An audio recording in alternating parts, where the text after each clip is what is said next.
将军，混账！谁让你们真动手的？还嫌节度使对我关注不够吗？不是我们的人。什么？是我。高大侠。是杨三郎让我来的，请季娘子配合我演一出戏。你只管做戏，我定会配合。丧葬室的人到了，我得走了。哎，等一下。既然是做戏，就做得真一点。别想伤害我阿妹！阿兄，里面的人听着，丧葬使在此。英英，英英，英英，这是怎么了？这是怎么受伤了？呀，娘子，这！哎呀，金贵，快去请大夫来！快啊！不用，快说啊，娘，我没事儿，都已经流血了，你还说你没事儿？你这是刺破了一些，你找个可靠的医师，保守的严重些就行。快把门打开！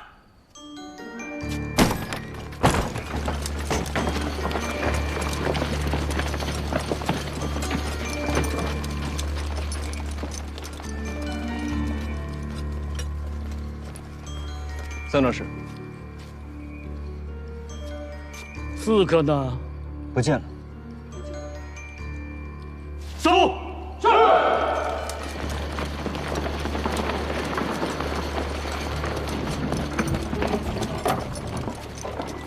啊！丧葬室搜到一块令牌。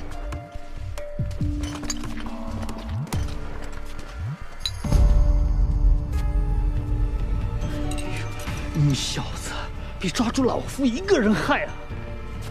下官怎敢害您呢？这可是大功一件。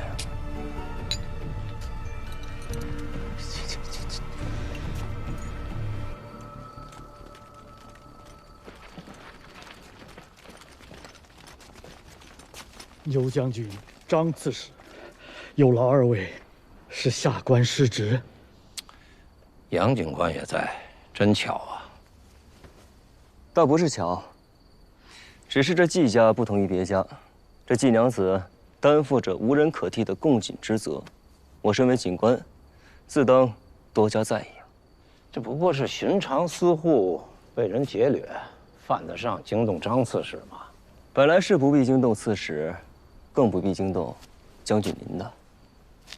只不过丧葬室搜查时，发现贼人落了一样东西，要不，将军您看看。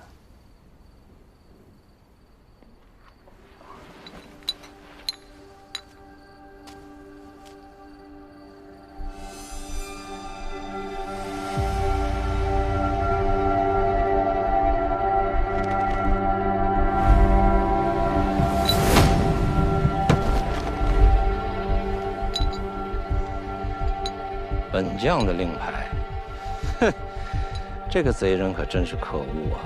竟盗了本将的令牌。好啊，那丧长史，你的意思是，本将要杀季娘子了？下官不敢，只是这令牌定是有人故意陷害将军的。牛将军与我刚刚一直在酒楼宴饮。下官可以证明，此事绝非牛将军所为。况且，若真要行凶，为免暴露，也绝不会带有任何能够证明自己身份的东西。所以，下官认为此事定是有人刻意栽赃陷害。既是如此，杨警官又何必讨扰将军呢？刺史容禀。杨警官也是为了将军的名声着想，想必刺史也知道，将军爱女嫁的是我曾经的良人，我又染出了蜀红丝，把将军贤婿染得赵红丝，逼得原形毕露。在外人看来，将军恨我，想要杀我，实在是合情合理，这才给了歹人可乘之机，借题发挥。若是此事放之不管，听之任之，只怕屡禁不止，于将军有害而无益。季娘子推断的甚是有道理啊。不过，本将行得正，坐得端，不惧人言。她若是个寻常女子也就罢了，如今制造贡锦可少不了她。要是人就这么没了，贡锦织不成，还牵扯到一位主将。朝堂之上，若派人查下来，将军是行得正，坐得端。只是不知这益州城，又有多少人经得起查呢？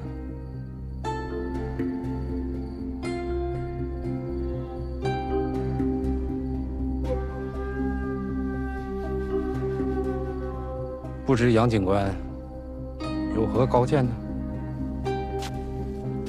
回刺史，既然有人冒用将军名号来刺杀季娘子，咱们不如反其道而行之，便由牛将军来护卫季娘子。一来将军智勇无双，定能护住季娘子；二来，只要季娘子平安，这谣言嘛，也就不攻自破了。这季娘子的安危与本将有何干系啊？再说了，城中的守卫归刺史管。这倒也是。那还要劳烦季娘子随后与我一起军中走一趟。这伤，这令牌，咱们都让节度使好好的断一断，还季娘子一个清白。好啊，若有机会见到节度使，英英定会知无不言，言无不尽。这怎么又把节度使扯进来了？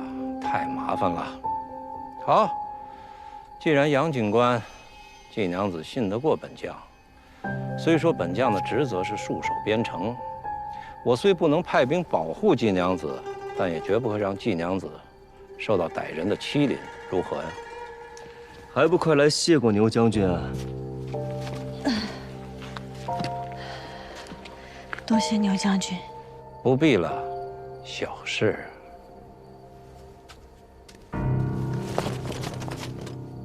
有劳了。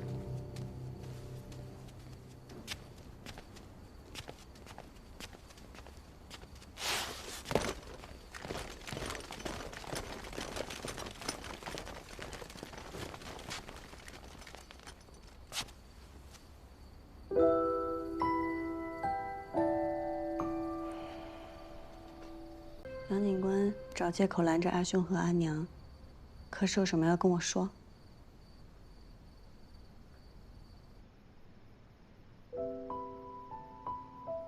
难道我猜错了？你让高放冒充牛家刺客，难道不是想要先发制人，让牛景不敢再对我动手？你是没猜错，但我的计划中，可没有季娘子舍生忘死、身上中箭这一环。我这不是怕他们倒打一耙，污蔑咱们贼喊捉贼，想把戏做得真一点吗？大夫刚刚也说了，没事儿的。我说过我会护着你，你也说过你会相信我。正是因为信你，才配合你啊。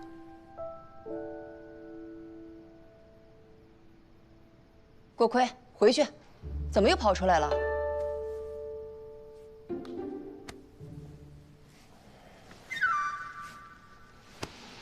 下次谨慎些就好了。再说了，有杨警官托底呢。牛景线下是不会再对你直接下毒手了，只怕共锦制胜之日，便是唯一出现之时。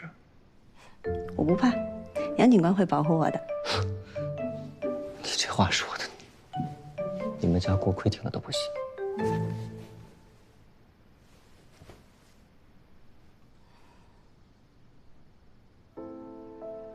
牛景今日也算是投鼠忌器了吧？是不是这气越贵重，他越不敢动？你又要做什么？我会做的只有生意啊。如果我不仅能染出曙红丝，还能织出这世上独一无二的锦，我能做锦芒，做皇商，做一棵任何人都想保住的摇钱树。他牛景再想动我，便更得好好思量思量。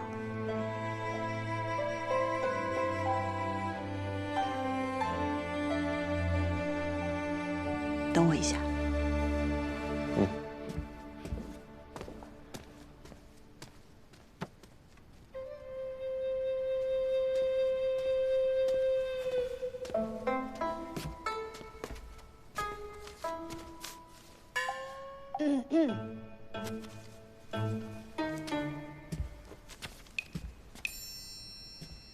这些是当年我家所有能出入警房和染房的工人名单。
赵修元在门外求见，说是要与娘子商议共进织造之事。回去。坐下。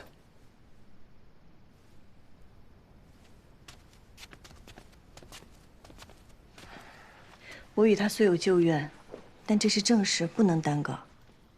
杨警官，我女儿身受重伤，共寝织造定要急在这2日吗？不急，自然不急。不仅日子不急，也无需季娘子出面。共锦织造只需季娘子按照赵景王提交的所需蜀红丝数目染制后，交到景官府，再由景官府核验后交予赵景王。季娘子，你就在这儿好好养伤，哪儿都不准去。我去跟他说清楚。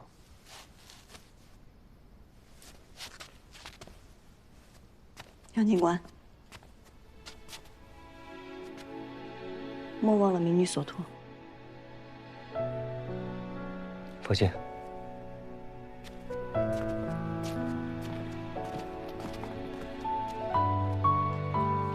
阿娘，先好好养伤吧，其他的改日再说。我会告知飞花会，说你偶感风寒，在家中休养，让他们安心染丝，不必担忧。走吧，回去休息。休息。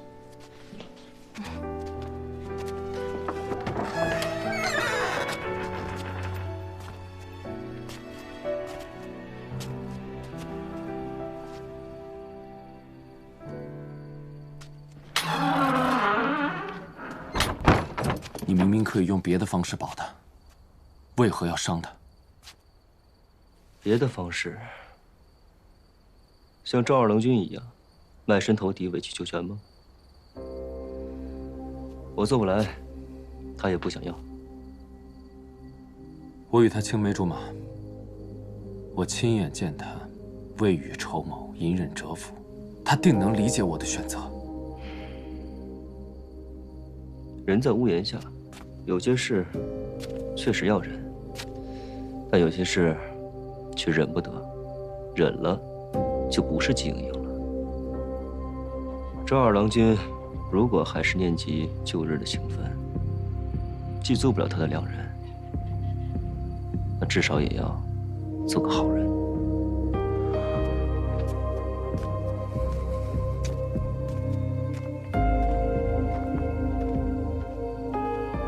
我输了，大可从头再来。可你呢，手中无棋，连棋桌都上不了。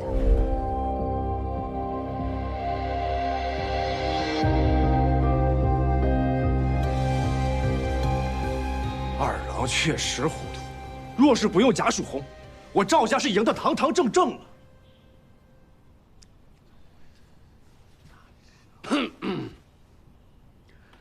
斗锦会上，贾曙红就是个误会。怎么，贤侄另有见解？要不要随我一同去找一下牛将军？说道说道。好，便是不提曙红寺，还有山上那事儿，别人不敢指摘牛家，便是说我们赵家干的这缺德事儿。牛家五娘子这煞气，加上我这糊涂的二弟，这往后不知道要给赵家带来多少麻烦啊！想当初老太爷呀，一门心思想攀牛将军这门亲家，如今这亲家是攀上了，怎会想到那牛五娘子并非良配呢？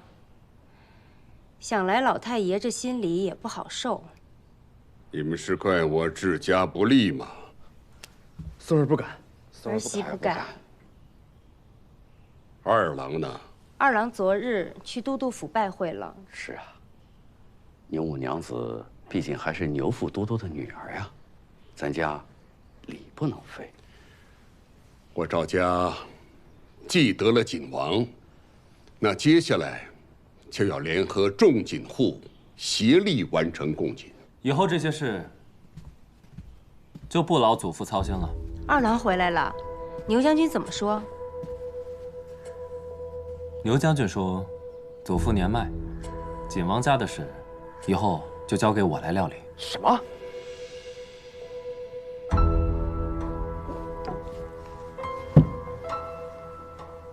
你是拿牛家的权势来逼我？牛将军让二郎当家主，想必也是体贴老太爷年事已高，该享清福了。二郎虽然年轻，但能力、手腕样样不缺，又得牛将军器重。若二郎真成了家主，我们和牛府啊关系也就更亲近了。外面的闲言碎语，我看谁还敢乱传。请阿翁让位。你这怎么能说这种话？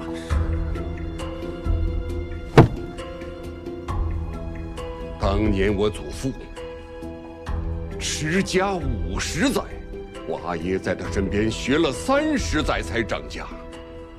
我在我阿爷身边也学了30载。二郎，你天赋异禀，你便在爷爷身边再学10年，就让你独立掌家。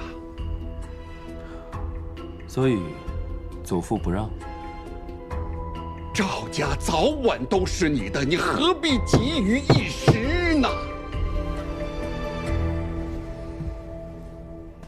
那就休怪孙儿无礼了。赵平，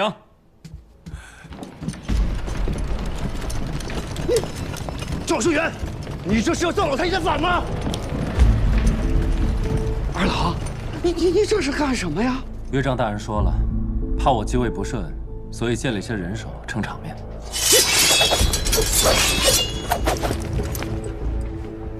二郎，都是一家人，何必大动干戈呢？老太爷也是一时没有想明白而已。牛将军山上一怒，连朝廷命官都敢动杀心，他的话，我们哪敢不听啊？各位，你们说是不是？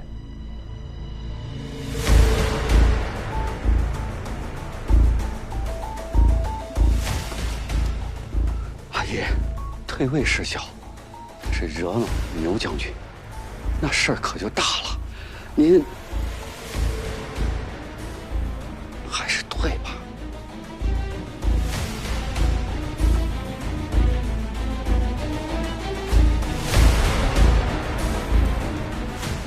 祖父，孙儿也以为二郎当家主，无有不妥。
夫君昨日送我回来，并未得见阿耶。怎么阿耶今日临行前却突然改了态度，给了你手下？我瞧着这几个人有些眼生，似乎并不是我牛家护卫。我雇人假扮的。夫君倒是坦诚。你不会拆穿我。我能走多远，你这景王夫人才能走多远。夫君可还记得答应过我，成婚之后会予我一些自由？你要干什么？当然是替夫君把整个蜀锦业握在手中。我执锦多年，比夫人更懂这益州锦业。但是我却更了解人心，也更了解我阿耶。他不会介意你冒用他的名声，但是你要让他看到你的价值。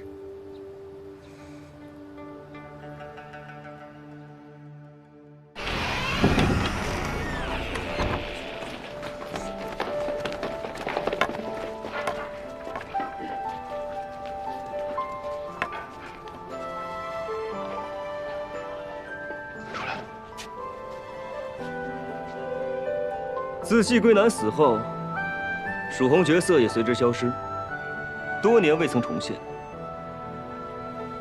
本官奉朝廷之命，入益州寻访，如今终于有了结果。蜀红一出，千红枯啊。当日在斗锦会上，蜀红凤凰横空出世，惊艳四座。今日，本官在此宣布，蜀红司重回色谱墙。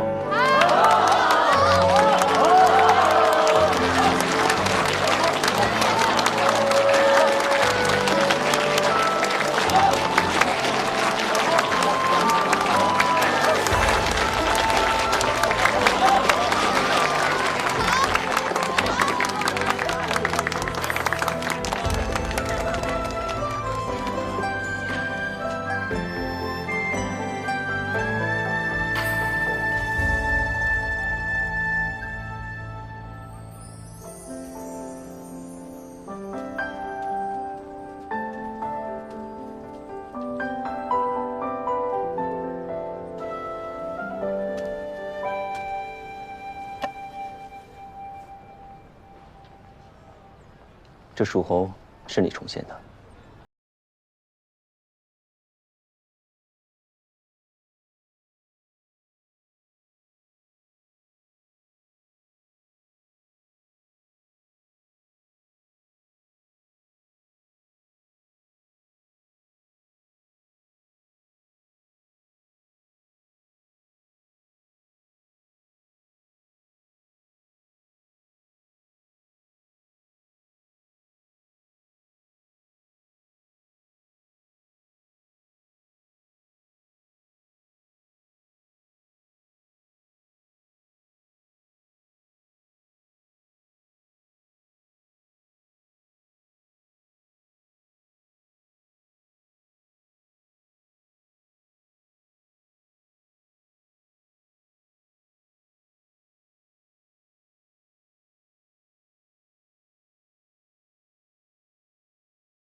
恭贺季娘子重现蜀红丝，苦尽甘来，凤凰于飞。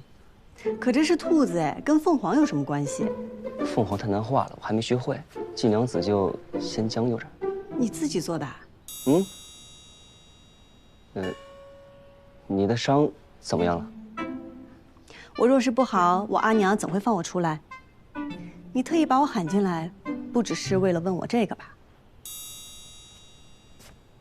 如果我说是呢？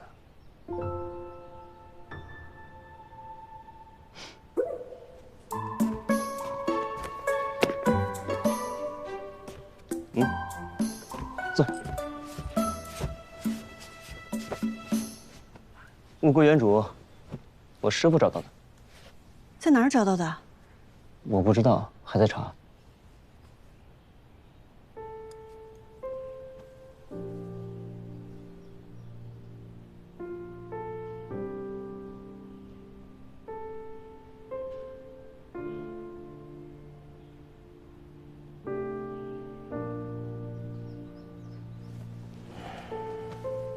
我阿耶因为共进造假而殒命，牛家在山中建黑井房是为了造假井。或许当初他们就是这样用假井替换真井，事发之后，我阿耶便成了替罪羔羊，对吗？季娘子，咱们约法三章可好？查案归我，定还你一个真相。那我需要做什么？做生意。杨某看似光鲜，实则挺穷的，说不准某一日还需要季娘子接济。我抄律法，行贿当抓，受贿当斩，我不敢。到时候你可以把钱袋扔地上，我假装捡到，顶多算拾金不交，道德有失，触犯不到律法。狗官。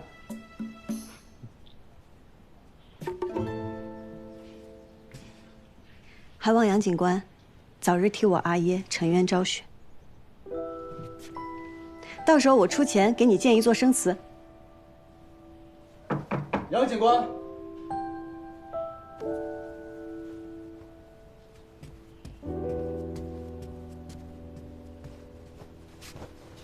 进来。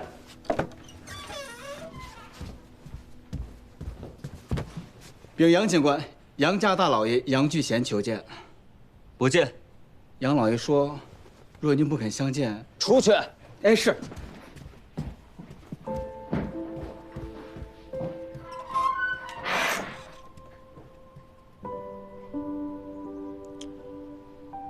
其实我跟他也没什么深仇大恨，过去的事儿都是他身不由己，也是我年少不懂事。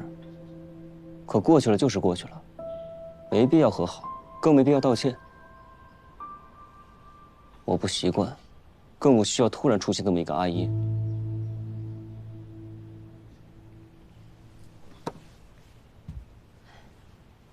这次我阿娘也给我发了好大的脾气，一副我再不听话她就不要我了的样子。但我先是我自己，才是我阿娘的女儿。我可以照顾她，孝顺她，哪怕以命抵命。但是我却不能按照她说的那样活。若是那样，我便会面目全非，我便会不知此生我为何而来。我阿娘也会愧疚一辈子。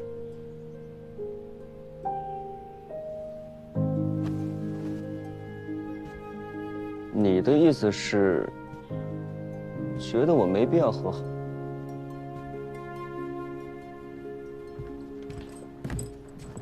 那就是与他和好？你到底要我怎么选啊？选你的心之所向，不管你怎么选，我都会站在你这边的。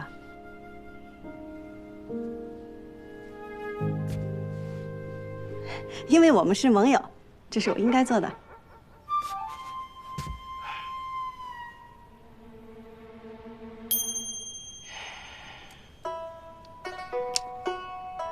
来，吃点甜的。季娘子这安慰人的法子，真是够差的。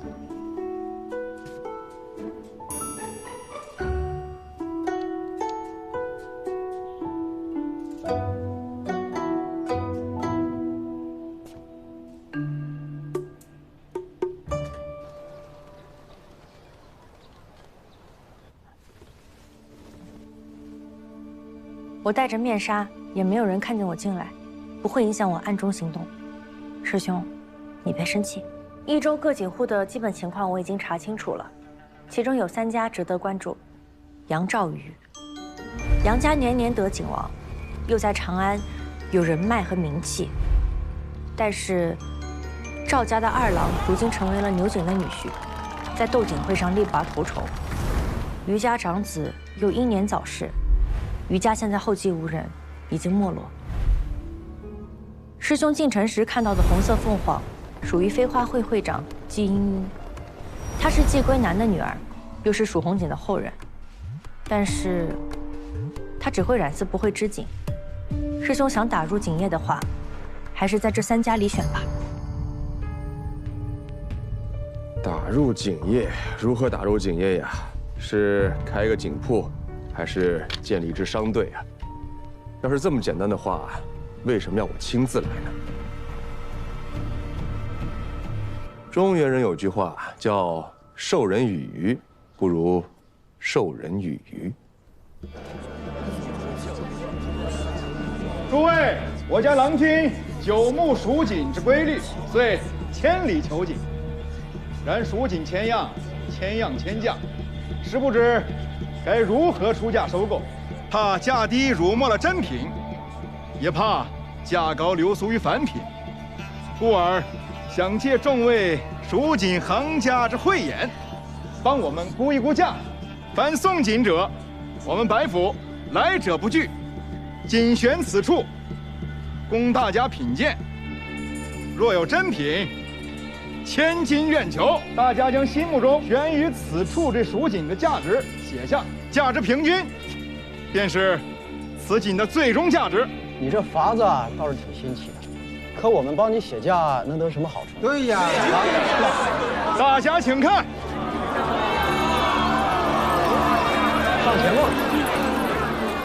刚才那个问题问得好啊！做生意嘛，无非就是买卖公平，礼尚往来。诸位，白某让你们帮忙，但绝不会让你们白帮忙。在这竹片上，一面写上你们的名字，另外一面写上价格，价格最为接近者，白某送上一片金叶子。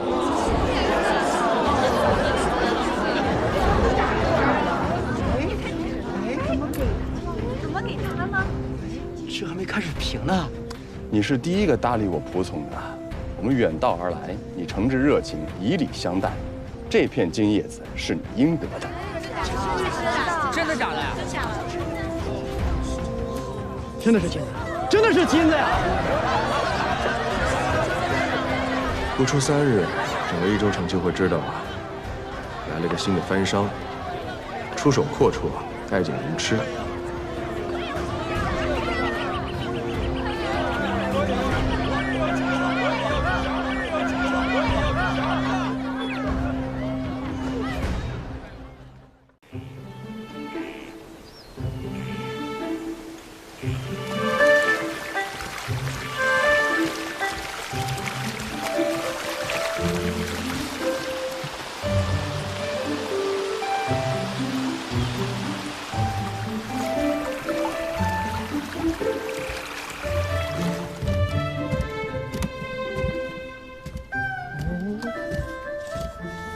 我真的看不出这2根丝有什么区别。我也看不出哎。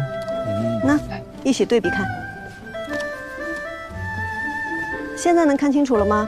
哎，这束好像颜色更浅淡些。蜀锦是千丝万缕织成的，每一根线颜色差了1点，整副锦便会差了1倍。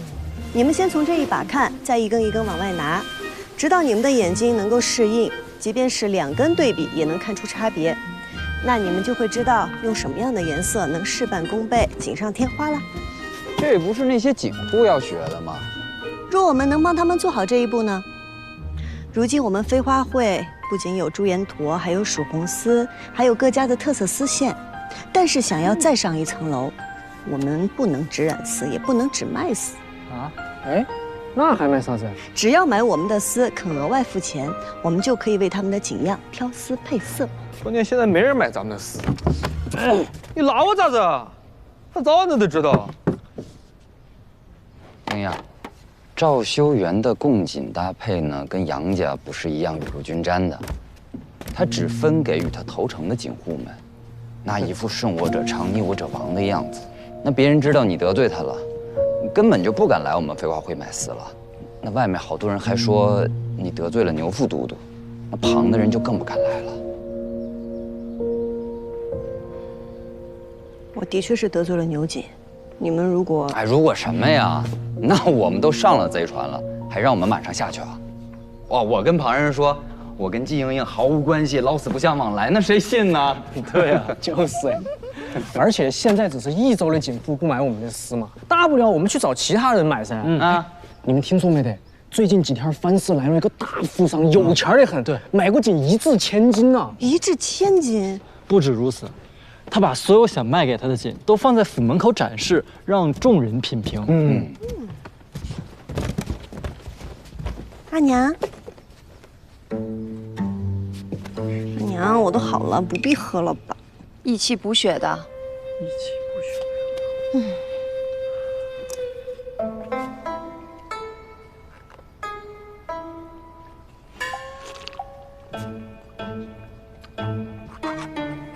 啊，阿娘苦啊！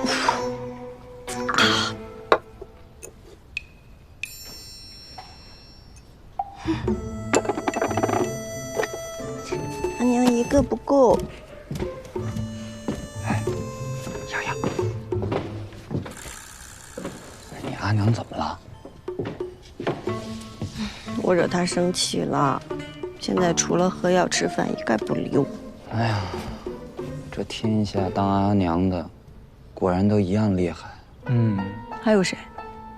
我阿娘啊！这样我舒服多了。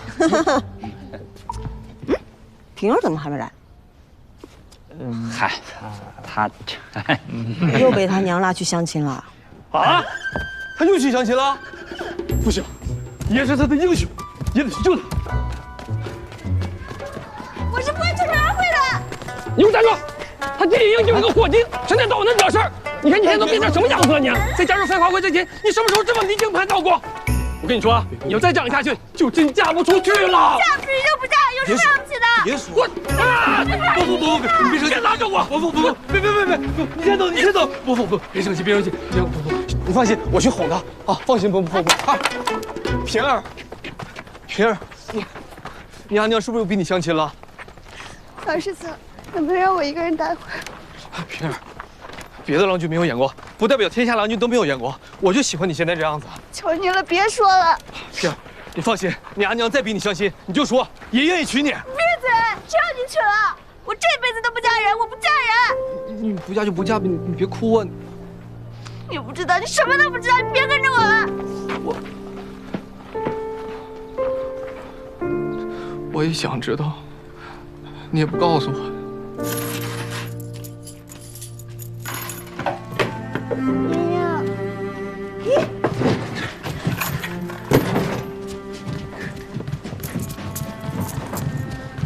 小娘，你怎么来了？又跟你阿娘吵架了？离家出走，我再也不回家了。可是我也不知道要去哪。哟，别哭。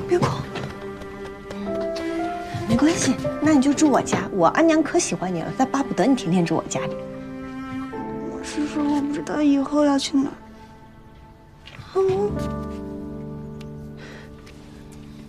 我明白，你别着急，先走着呗。走着走着，说不定就知道了。哎呀，我现在就带你走。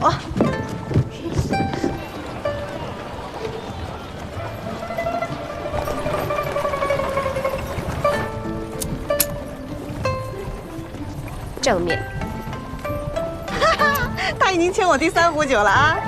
阿姨，咱们这是要去哪儿啊？藩市来了一位奇人，我们去看看。藩市，我阿娘说藩市鱼龙混杂，全都是坏人。你阿娘还说我是坏人呢，我是吗？你凡事不能光靠听说，得亲眼看看。再说了，我们阿玉在呢，不怕啊。哎呀，希望今天能够顺顺利利的，在天黑之前赶回家。你说那个奇人是不是姓白？大张旗鼓，一掷千金。你都听说了？能满大街撒钱的，要不就是脑子有问题，要不就是背后有图谋。图谋嘛，必然是有的。利用众人估价得到蜀锦真实价格，接近实价买锦，而且在短时间之内就打开了自己的名声。好厉害啊！好狡诈，好机会。玉石，各种珍稀的玉石，看一看。这位朋友，看一看我们这儿的玉石。哎呀，现在益州城的锦户大多都不敢买飞花会的丝了，我只好来这儿碰碰运气。那位白郎君敢如此大手笔的花钱，说不准胆子也够大。你这可是与虎谋皮，总好过如履薄冰啊。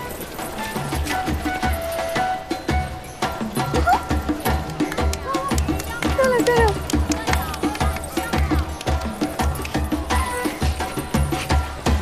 哦，谢谢。娘子，5文钱。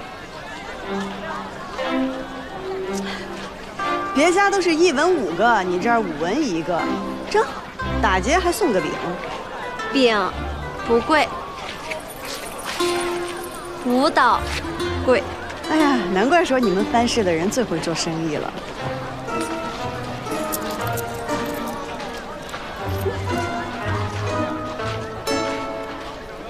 藩市白掌柜人在何处啊？6文钱。你不该太贪的啊，阿玉。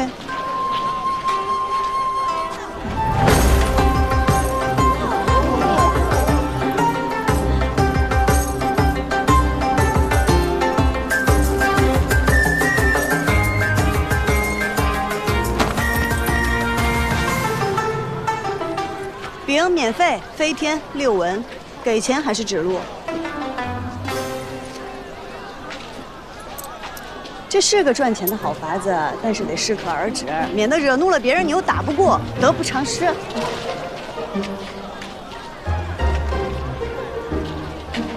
尝尝，尝尝5文钱1个的大饼。这可是货真价实的羚羊公锦，是100年前祖上传下来的。要不是家里急着用钱，我是万万舍不得拿出来卖。还请诸位给个公道价。多谢诸位，多谢诸位。100年，颜色能有这么鲜艳？这便是蜀锦啊，历久弥新。只不过，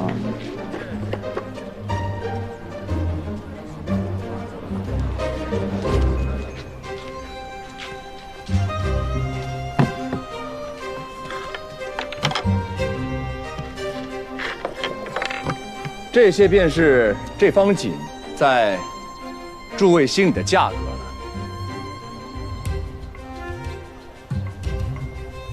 还有没有人有别的想法呀？原来他看得出来啊！看得出什么？这锦有问题。还有人要报价吗？我要出价。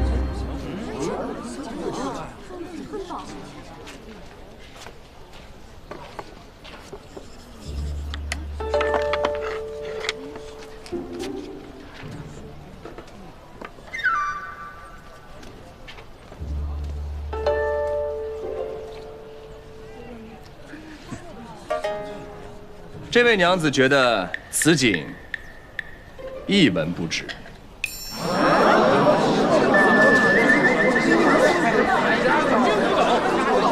那你说说，你是觉得此锦是假的吗？白郎君，你可不要听信个别小人挑拨，这大家有目共睹，这锦绝对不是假的。这锦确实不是假的，但它也不是真的。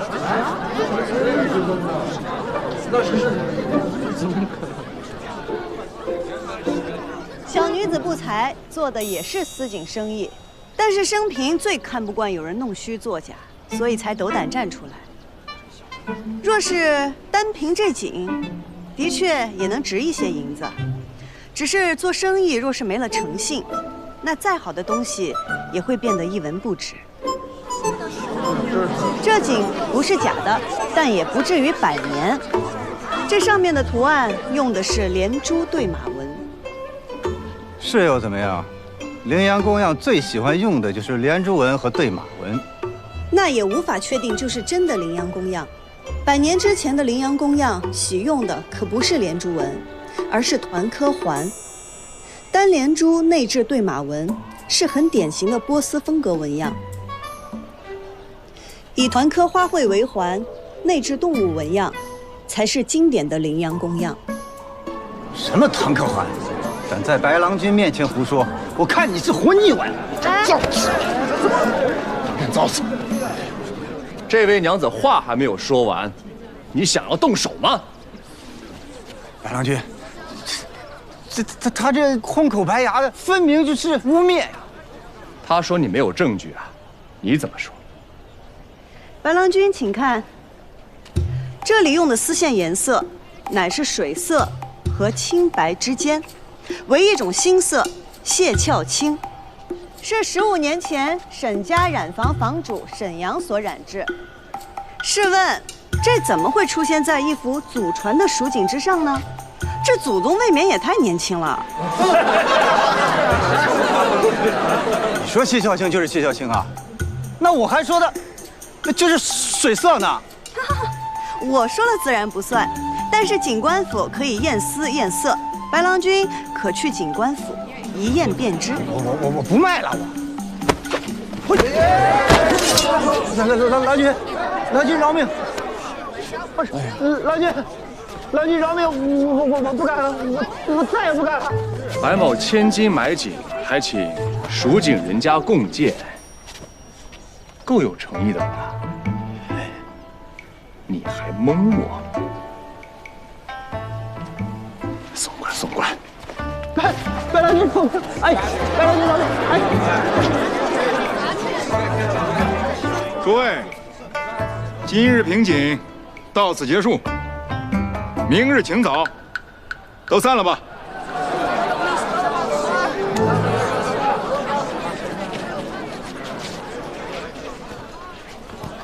在下白胜，不知道这位娘子怎么称呼啊？在下姬莺莺。原来是季娘子。你认识我？白某来益州的第1天，就看见季娘子凤凰于飞了。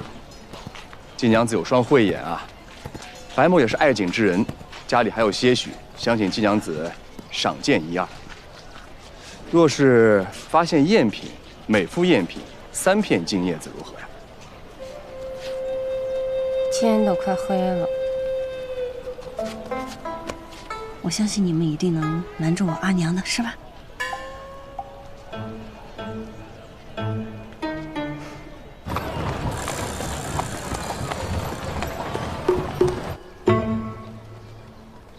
这边请。你可以随便看看。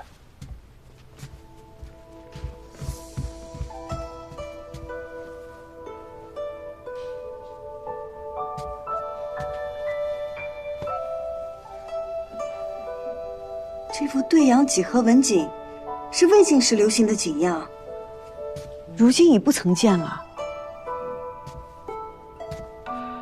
这幅花瓣团科禽鸟锦，纹样虽常见，但织工了得，配色自然，也是不多见的珍品啊。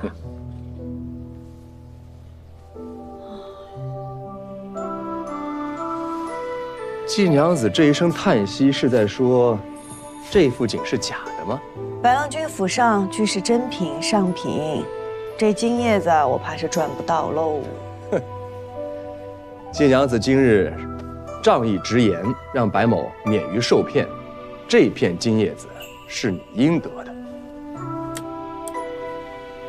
今日便是我不站出来，白郎君也不会上当受骗。你看出来那锦有问题了，不然你也不会再三确认还有没有人要出价。你只是需要一个人一个契机将此事挑明了而已。所以我就说嘛，晋娘子有了一双慧眼啊！不知白郎君可愿用你的金叶子买丝啊？买丝怎么说？蜀锦珍贵，但好丝意难求。我能染出这益州城最好的丝。不瞒晋娘子说，白某不懂织锦，更不懂染丝。这些对白某来说只是兴趣，而不是生意。只是兴趣。那，在晋娘子眼中，白某的目的是什么呢？哎呀，我还以为白郎君这里有一笔大生意等着我呢。看来晋娘子要失望了。既然是只买锦，那又何须如此费时？我知道这城中谁家的锦好，若是郎君有意，我可为郎君和锦户牵线搭桥。晋娘子这么做是希望从中赚到一些什么呀？人情。人情。实不相瞒，因为误会，城中的锦户大多都不买我家的丝了。可我若与他们介绍白郎君这笔生意，那在重利之下，他们又怎好意思不用我的丝呢？那如果白某要做生意的话，为什么不直接跟他们做生意，要通过晋娘子你呢？不是不可以，只是白郎君可知，在这益州城，各家特长所在，用料如何，几时买最便宜？你又可知什么样的纹样是当下时兴，什么样是陈年积压？当然啦，这些白郎君也可以找人去打听。只不过，与其找一个生人，为何不找一个走投无路、想要与白郎君合作共赢的人来信呢？白某自然是相信晋娘子的，不过这一次白某购锦已成，而且心满意足了。无妨，来日方长，希望日后有机会能与白郎君合作。好，告辞。不送。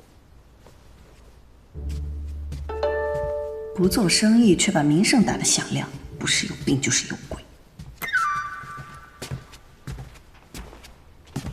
主人，咱们需要一个打入益州锦业的契机，正好这季莺莺又来寻求合作，主人又对她有兴趣，为何不趁机答应了她？现如今我们对她来说只是之一，而不是唯一。等到她山穷水尽的时候再开价也不迟，不着急，先等等。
余家这些年经营不善，这次贡锦的订单没有拿到，所以余叔想要把它卖掉。你为何告诉我这些？因为你曾经说过，知我者，赵尔郎君也。即便我不说，你也会知道，也会行动。那是你原来的家，满满的都是跟你阿耶的回忆。况且你由私入侵，买下的会少走很多弯路。这是我所有的积蓄，拿着，就当我先借你的。你是故意不把订单分给余家的？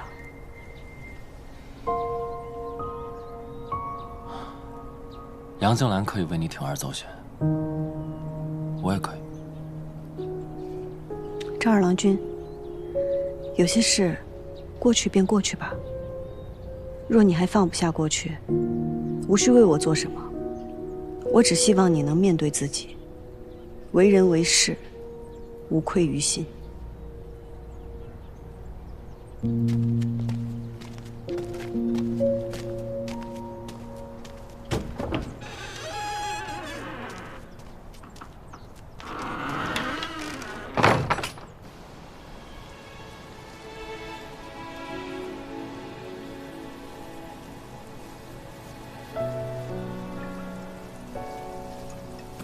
你说，我师父既然已经知道这青城山上有问题，他为何不上我救援？除非他已经四面楚歌，孤立无援了。我本以为把这山上的动静闹大，将一切揭发，就能把凶手绳之以法。可谁曾想，这权势竟可如此只手遮天，颠倒黑白。这还是牛瑾忌惮我身后有人，才不敢轻举妄动。我师父当年那可是单枪匹马，面对的只会比我如今更惨重。因为他知道，如果他死了，第一个会来探查的人一定是我，所以给我留了线索。他故意泄露自己的行踪给那些侍卫，也是在告诉我，这山里有问题。你师父真是草蛇灰线，用心良苦。可他既然笃定了我会回来，就应该留下一个只有我才能找到的线索才对。小戴，没有留下线索，那是因为前两任警官糊涂啊，临死了也不知道留下线索呀。纵使峡谷香，不灿世上英。这是我师父在告诉我，即便身死，尸骨也可留证。去帮我拿把铁锹。我提一句啊，这可是你师父的坟，随口说的一句话也能当真吗？我知道，但是我懂他，我相信他，他就算拼死也会给我留下线索。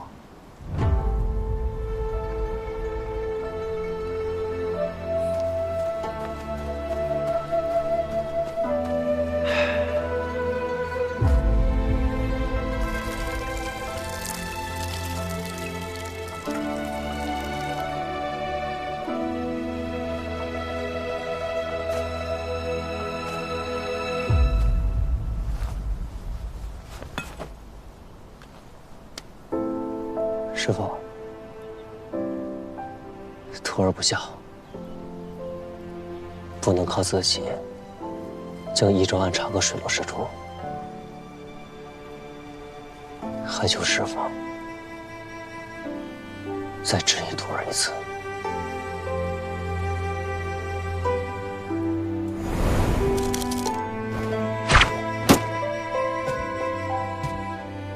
身手不错吧？没看看是谁的徒弟？小桃儿，叫师傅。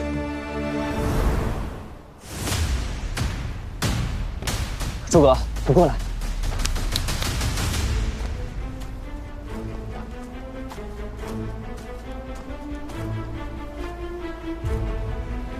我师傅的每一块骨头都有伤，但唯独这一块，这上面的伤痕不同。看痕迹走势，定不是外人所伤。那只是这是他留给我最后的话。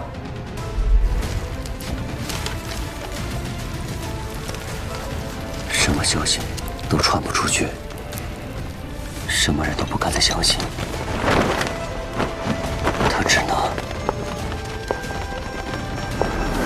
一刀为笔，以自己的尸骨做纸，给我留下线索。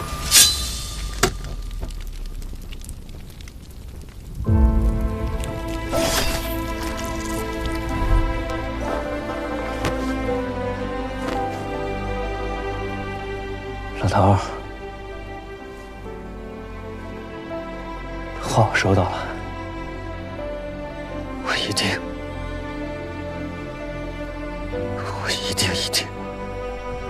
会把害你的人都揪出来，给你送去磕头赔罪。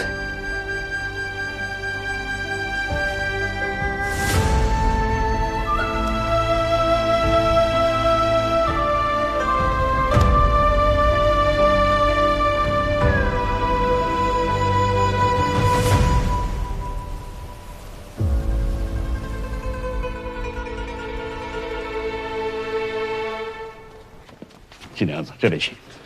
家主正在见客，请金娘子稍后。没关系，都是蜀锦人家，一起聊聊。听着声音像，没想到还真是金娘子啊！白郎君为何在这儿？余家百年锦业有一些珍品，倒也合理。白某今日是来买余家锦房的。昨日白郎君才与我说，你不懂锦，也不做生意。昨日听季娘子一番话，颇有感触，觉得试试也无妨，更何况有这么好的机会啊！白郎君出手还真是不凡，这偶有所感，便要吞下这益州城3大锦户之一的余家。白某倒是觉得，既然要做生意，自然是越大越好了。季娘子来了吗？那就请到屋里坐吧。请。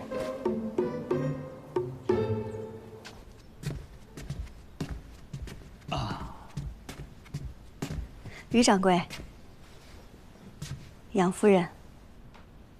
季娘子啊，上次购买丝线的余款呢，我已经让人给备好了。一会儿呢，你就可以直接到账房核对收取。还有季娘子提出要与锦房合作，由飞花会帮忙挑丝配色，这个事情，就看新掌柜是否答应了。新掌柜已然定了？哦，还没有。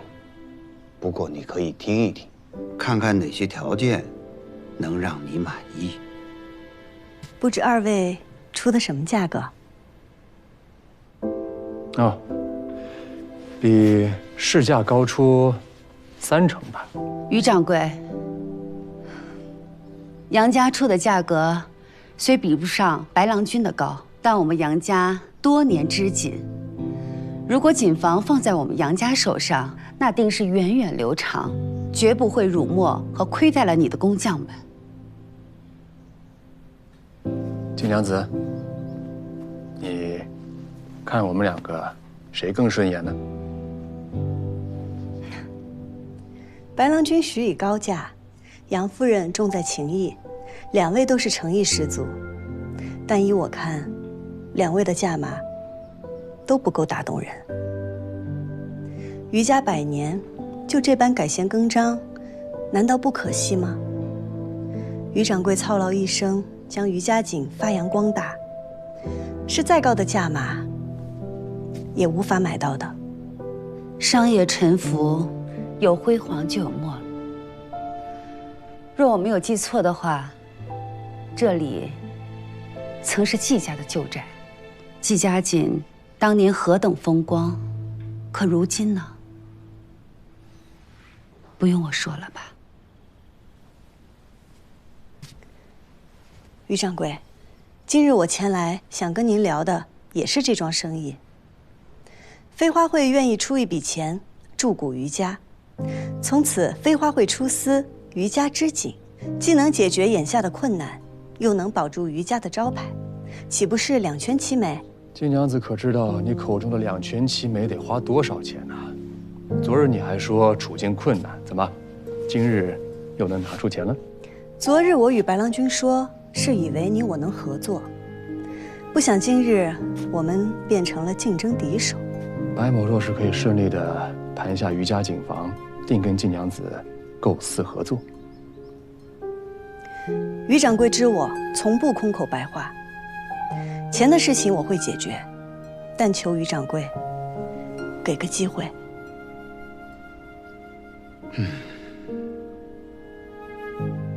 这个事儿呢，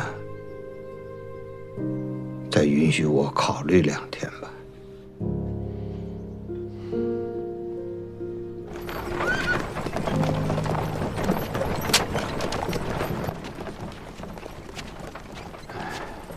于掌柜，您若有顾虑，可以直言。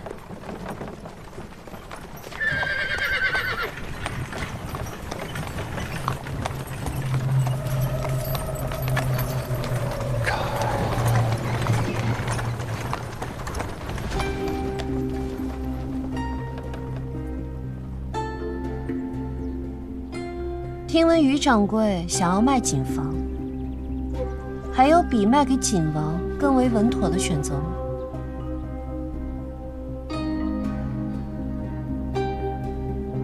于掌柜不必急着答复，我今日来，主要是为了顺路送个人。阿公，希儿。希儿，你怎么在车上呢？啊！我不过是在路上偶然遇到他。听闻于娘子心若稚子，不谙世故，于掌柜可要照顾好您的孙女儿，下一次可就没这么好运了。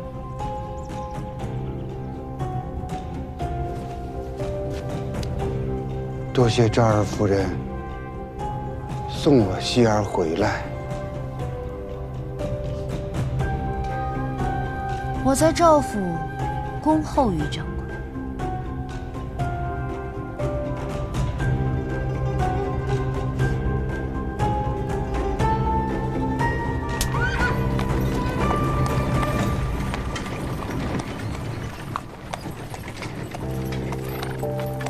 希儿，你没受什么伤害吧？阿公，我没事。那位戴面具的娘子想要伤的并不是我。于掌柜，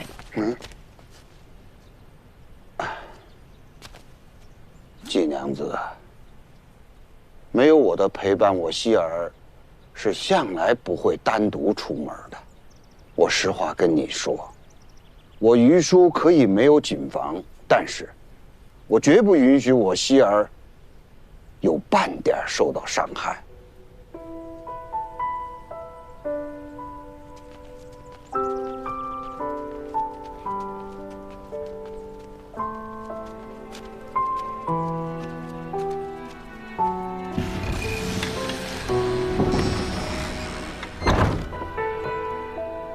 掺杂了权势，生意便不只是正经生意了。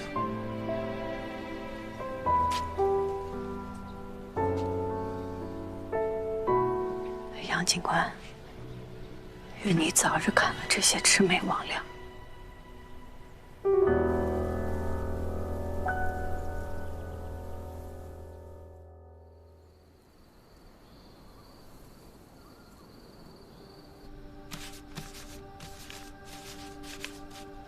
诸葛，你过来看看，有什么印象？哎，你把它转一圈。这图案好像是都运官调令背后的花纹啊！你确定？说好了的，动手归你，动笔归我。来之前，我还特地看了蜀锦所有的消息与公文。都运官，可是蜀地的都运官都是由节度使指派的，而且每年每次指派的都是不同的人选。那就都见去。你要去见节度使啊？牛瑾虽然与节度使在不同地方驻军，但你要是见了节度使，怕他也会知晓啊。杀人的不害怕，救人的就要躲起来。这世道不对，我要让他改一改。此事要不要告诉季娘子？哎，不必了。缉拿凶手，天下大白，是我们该做的。他只是一个平凡百姓，就应该高高兴兴地做他的生意，平平安安地过他的日子。好。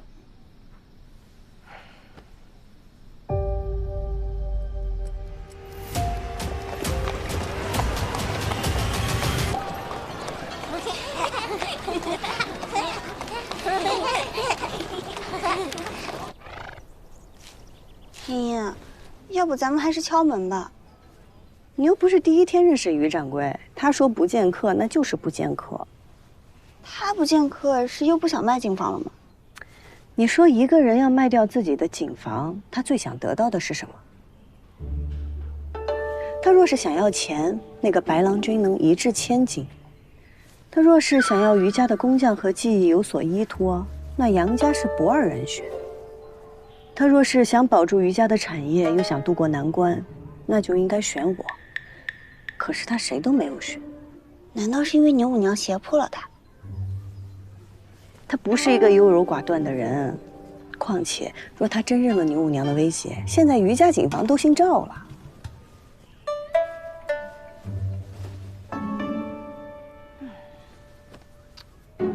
如今他闭门不出，他应该是在犹豫，他不知道自己该不该卖掉景房，也说明我们给的价码都不是他想要的。那他想要什么呀？这就是我来的原因啊！告诉你，在于家有一个人比于叔还了解于叔。你又输了。鸡能生蛋，蛋能生鸡。那你说这世上是先有鸡还是先有蛋呀？哎呀，白某不知啊。这么快就摸清了于掌柜的底，果然不能小瞧了你啊。猪有来世，又会变成人。哎，那你说这人是人还是猪呀？你说这脑子里面一天天在想些什么呢？他们都说我瓜，可我觉得你比我还瓜。哎，你，季娘子，于娘子，白郎君也在啊。季娘子，你怎么来了？白郎君为何而来，我便为何而来。怎么，这是下不过于娘子？哎呀，这如你所见呐，这属于满盘皆输啊！于娘子好厉害呀！你阿翁在家吗？哦，我阿翁过几日要出门，他收拾东西去了。出门？出门去哪儿啊？和大白狼一样，你赢了我就告诉你。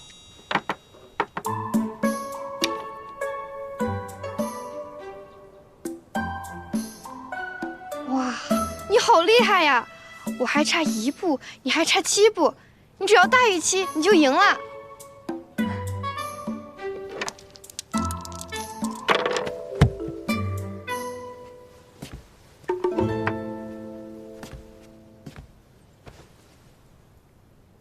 正好7步哎，你赢了。这局不算，我输了。刚刚这个不是5，是4。啊？那他为什么会自己变呢？我季莺莺做生意有自己的原则，人待我以诚，我还人以诚。只是一个游戏罢了。金娘子，你应该还记得你的来意吧？还玩一局吗？不用了，你要问什么问题，我都可以告诉你。人待我以诚，我还人以诚。你说的。